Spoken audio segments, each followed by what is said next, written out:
উনি তো বৃদ্ধ হয়ে গিয়েছে, ওনার আবার বাঁচার দরকার কি? একমাত্র প্রধানমন্ত্রী পারে তার চিকিৎসার জন্য তাকে বাইরে যেতে দিতে। ফ্যাসিস্ট সরকার বিদায় হয়েছে, বেগম খালেদা জিয়া বেঁচে ছিলেন আল্লাহর রহমতে। জনাব জয়নুল আবেদিন, মাননীয় সদস্য, বরিশাল ৩, আপনার সময় ৮ মিনিট। মাননীয় স্পিকার, আপনাকে ধন্যবাদ।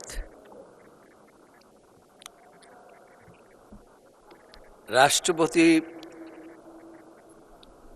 মহামান্য রাষ্ট্রপতি মোহাম্মদ শাহাবুদ্দিন আহমদ কর্তৃক ভাষণের উপর ধন্যবাদ প্রস্তাবের পূর্বে আমি সর্বপ্রথমে শ্রদ্ধা জানাই বাংলাদেশের স্বাধীনতার ঘোষক, গণতন্ত্রের নেতা, যিনি বহুদলীয় গণতন্ত্র প্রবর্তন করেছেন এই দেশে, সাবেক রাষ্ট্রপতি শহীদ রাষ্ট্রপতি জিয়াউর রহমানের আত্মার প্রতি আমি শ্রদ্ধা নিবেদন করছি।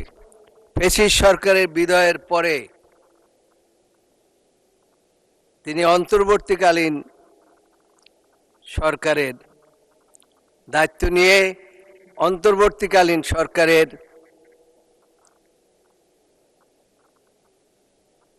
যারা দায়িত্ব গ্রহণ করেছেন তাদেরকে শপথ পড়িয়েছেন এবং সেই সময় দায়িত্ব পালন করেছেন।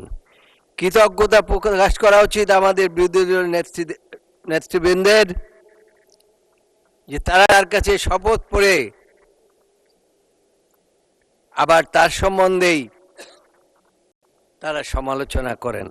সদস্য, আনলিমিটেড সময় তো নাই, আপনাকে আমাকে 5 মিনিট সময় দেন। 5 মিনিট আপনাকে সময় আমি দেই না, তো সময় আপনাদের হুইপরা দেয়, আপনাকে আরো 2 মিনিট সময় দেওয়া হলো। ঠিক আছে, 2 মিনিট কনক্লুড করেন। ঠিক আছে মাননীয় স্পিকার। প্রধান বিচারপতির কাছে গিয়েছিলাম, প্রধান বিচারপতি আমাকে বললেন, আমি তখন সুপ্রিম কোর্ট আইনজীবী সমিতির সভাপতি, বললেন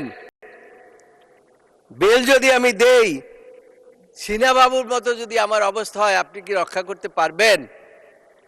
তার চাইতে আপনাকে বলি প্রধানমন্ত্রীর সাথে সাক্ষাৎ করুন।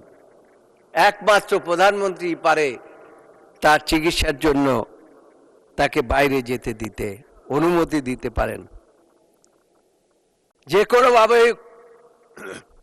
আমরা প্রধানমন্ত্রীর কাছে গিয়েছিলাম, অনুরোধ করেছিলাম, যে ভাষাটি ব্যবহার করেছিলেন এটা শুনলে মাননীয় স্পিকার আপনি শিউরে উঠবেন। সেটা হচ্ছে, আমি বলেছিলাম যে তিনি চিকিৎসার জন্য যাবেন, চিকিৎসা করে ফিরে আসবেন, আপনি অন্তত তার চিকিৎসার জন্য 2 মাসের জন্য হলেও একটা বেল দেন, বেলের জন্য বলে দেন। তিনি বলেছিলেন উনি তো বৃদ্ধ হয়ে গিয়েছে, ওনার আবার বাঁচার দরকার কি? মাননীয় স্পিকার, খুব কষ্ট পেয়েছিলাম, ব্যথা লেগেছিল, কিন্তু তারপরে আইনজীবী বন্ধুদেরকেও বলেছিলাম